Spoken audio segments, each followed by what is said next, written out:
Good morning. Ngasi thangju numit ko thangju numit ki card ki message ing minner se ado thangju numit se khoina tawba ya ba se cleansing gumba kai gumba tawbiyo ko khara dum khoi gi rock salt hapaga white te thopani khangde iru ja thokpa adegi camphor ga khoi gi keno ga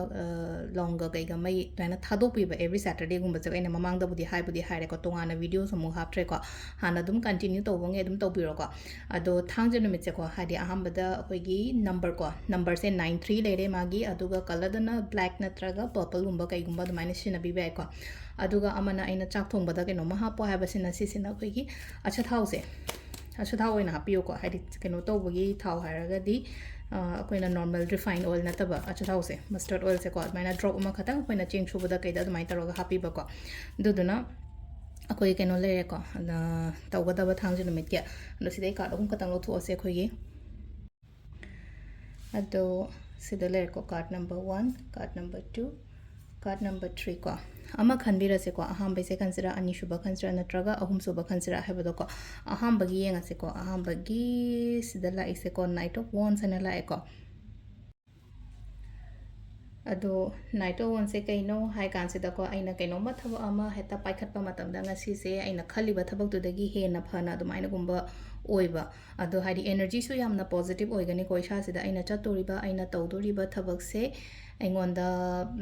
kana gani haibagi adugi asha adugi hope hairasine ko amai toroga leri ko sida aduna haidi aina khali badudagi hena phana lakani haibagi adumai toroga khallaga thabak tobiyo ko jahan be lere ko ani shuba sina khoigi queen of swords en lae ko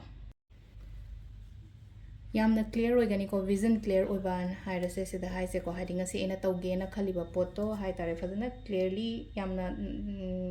decide tawba ngambado hadi nagai chamam na ye khole na khalase ngasi ena chatoriba khotoriba ma'am se yamna clear oigani aduga aigi akoibada leiriba kholiba ma'am se hadi moina su support kumba tawbiba dumai tawrako adegi amu last ke sina page of pentacles and like page of pentacles se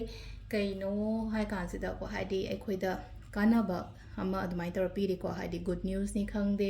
paisa gi maramda oiro thabaki maramda oiro lai shu gi maramda oiro ko amai taraga silai je hadi pau nungai bela o habagi dumai taraga ma lai ko adu sisina akoi gi kaino laire card ki message laire aduga timing se so ai ma'am da ha petang share tawjara ge ngasi gi oina timing afaba kai kai lege habado